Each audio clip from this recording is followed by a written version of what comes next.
Here are 3 ways to take a screenshot in DaVinci Resolve. For each, you need to first move the playhead to the frame you want to save as a screenshot. With that done, the slowest way to take a screenshot will take you 5 clicks. Go to the color page,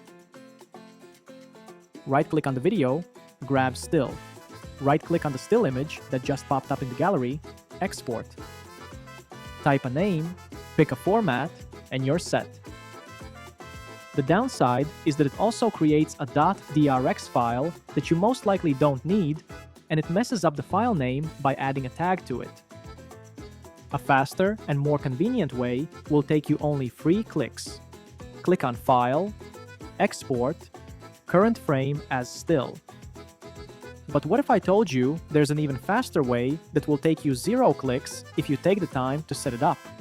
Go to DaVinci Resolve, Keyboard Customization, make sure the Commands filter is set to all commands, then search for Frame as Still. It might be hiding, so click on the drop-down sign, then click on the empty space next to it, press the keys you want to be your shortcut, save as a new keyboard preset. Voila! Now, all you need to save a screenshot is agile fingers.